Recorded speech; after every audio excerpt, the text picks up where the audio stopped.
quando Deus andou sobre a terra. De Rick Joyner. Capítulo 1.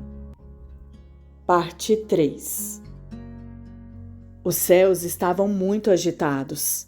Houve uma passagem quase contínua de mensageiros celestiais e demoníacos. Em alguns momentos, anjos de grande porte iluminavam o céu inteiro com seu brilho. Grandes ventos e até tempestades eram provocados quando estes seres se moviam. A mobilização começou, disse o comandante ao seu grupo. O espetáculo cresceu até que seus soldados logo se esqueceram da recente visita do grande guerreiro. Ao mesmo tempo, os discípulos começaram a procurar abrigo contra o vento e a iminente tempestade. A companhia de anjos os seguiu de perto. De repente, 2 grandes capitães celestiais com seus milhares apareceram diante da pequena companhia que guardava os discípulos de Batista. Eles se aproximaram do comandante, que se curvou diante deles. A companhia de anjos guerreiros levantou todas as espadas e se curvou sobre um dos joelhos. Os capitães reconheceram sua saudação com um aceno de cabeça e depois pediram ao comandante que todos se levantassem. Passamos a assumir a responsabilidade por 2 desses discípulos, João e André, disse um deles. Eles ainda estão conversando, eles não dormiram e a luz do Espírito da Verdade está sobre eles, respondeu o comandante. Quando os capitães se viraram para vê-los, sacaram as espadas e se curvaram no chão, enquanto todo o exército que estava com eles fazia o mesmo. O comandante e sua companhia, agora desajeitados, aguardavam. Ao se levantarem, os capitães voltaram-se para o comandante e disseram: "Muito bem, comandante. Nós o isentamos de seu dever para com estes 2. Nos próximos anos, muitos outros discípulos também serão comissionados e outros capitães virão buscá-los." "Eu entendo", respondeu o comandante. Então os 2 capitães celestiais se voltaram para João Batista, que agora estava por perto, parado e olhando para João e André. O Espírito Santo lhe falou sobre estes 2, e amanhã ele os instruirá a seguir o santo. Estes serão os primeiros. O destino deles será grande. O mistério de Deus está prestes a ser revelado. Lhe foi concedida permissão para você permanecer na terra, mas por enquanto você deve permanecer com Batista e os outros discípulos até ser substituído e receber outra designação. "Obrigado, Senhor. Por favor, agradeça ao capitão de nossa miríade por mim." "Você mesmo pode agradecer-lhe. Você o verá em breve." "Miguel está vindo aqui?" "Não. Ele está aqui há muitos anos. Ele está envolto em humildade como seu mestre", disse um dos capitães. "Ele é o mensageiro que acompanha o santo."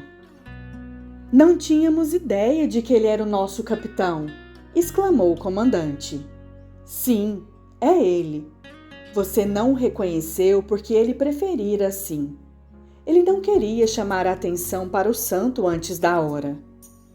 Ele está muito bem camuflado. Na verdade, conversei com ele hoje e não fazia ideia." "Você o verá novamente amanhã. Ele lhe confiará outros assuntos importantes porque o considerou confiável e precisará conhecê-los para que consiga realizar sua tarefa futura." "Você conhece minha tarefa futura?" o comandante perguntou. "Um pouco. Sei que você ajudará um homem que agora é um jovem fariseu. Ele é um dos eleitos e um dia será tão determinado quanto Batista. Não sei mais nada sobre ele, mas se você lhe foi designado, trata-se de um homem com uma grande missão.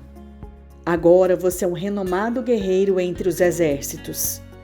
Aqueles a quem você for designado sempre terão grandes missões." Naquela noite, João e André não conseguiram dormir.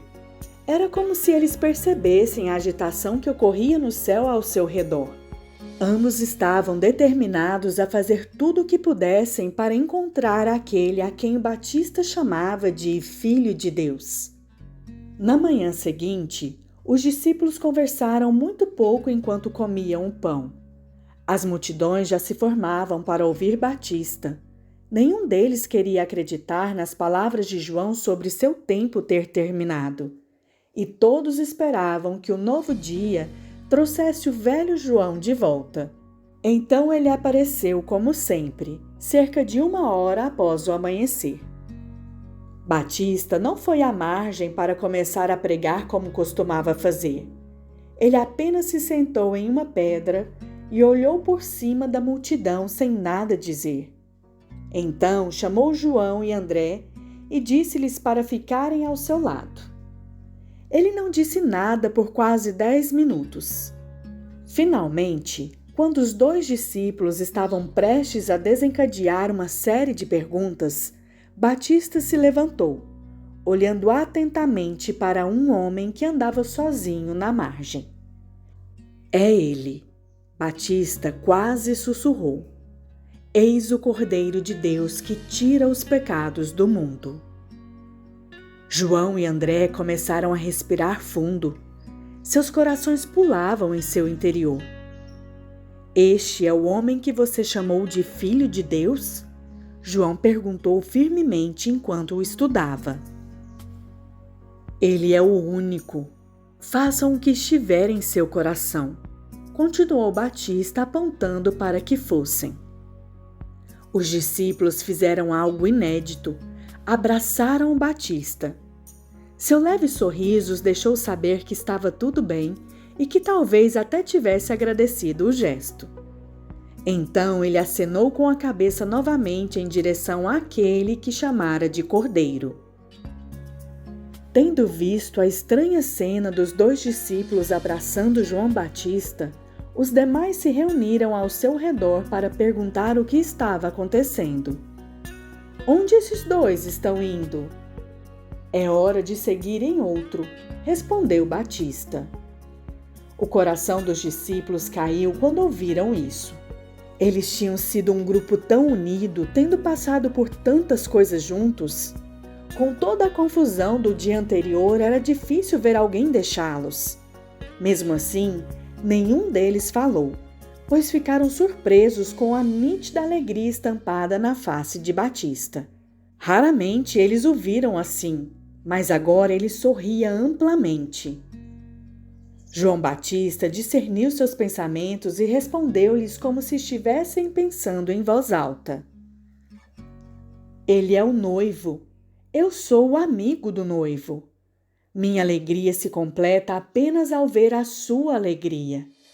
Eu os batizei com água, mas ele é quem os batizará com o Espírito Santo e com fogo. Foi para ele que eu vim preparar o caminho. Ele é aquele cujo caminho todos os profetas vieram preparar. Ele existiu desde o começo. Agora, ele tirará os pecados do mundo. Todos ficaram de pé e observaram André e João se aproximarem dele. Eles estavam a apenas alguns passos atrás, mas não pareciam saber o que fazer a seguir. Então, ele se virou e olhou para eles. Os 2 discípulos quase caíram para trás. Seus corações batiam tão forte que nenhum deles conseguiu dizer nada. O que vocês procuram? Ele perguntou. Finalmente João falou. Mestre, onde você mora? Jesus sorriu. Venha e você verá, respondeu ele, sinalizando para que se juntassem a ele. João e André estavam fora de si, ainda que alegres e aliviados. Ambos queriam fazer-lhe 1000 perguntas, mas estavam determinados a ser discretos. Mais uma vez João falou. Somos discípulos do Batista. Ele nos contou algumas coisas sobre você. Podemos fazer algumas perguntas? Por favor, sejam livres, ele respondeu.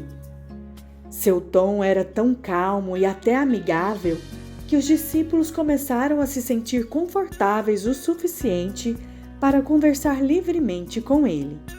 André então falou: Mestre, ouvimos uma voz ontem quando você estava sendo batizado. Não conseguimos descobrir de quem era. Ontem à noite, Batista disse que era a voz de Deus. Jesus parou e olhou cada um deles nos olhos.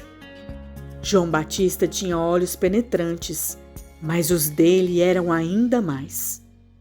Eles se sentiram completamente expostos quando ele os olhou. Por um momento, eles se sentiram muito desconfortáveis. Então, o novo mestre estendeu as mãos e colocou cada uma em um de seus ombros para acalmá-los. Há muitas coisas que preciso lhes dizer, mas agora seriam difíceis de assimilar. João foi enviado para preparar o caminho diante de mim, e ele se saiu bem. Ele também os preparou bem. Algumas coisas vou lhes dizer, mas outras vocês precisarão receber diretamente de meu Pai.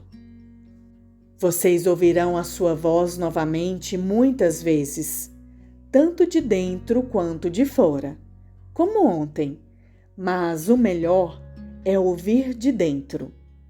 Eu sei que vocês ouviram a voz dele, e eu sei que acreditam. Não tenham medo. Para me seguirem, seus olhos e ouvidos devem estar abertos para coisas que talvez vocês não entendam agora, mas eu as prepararei todas para vocês. Continua.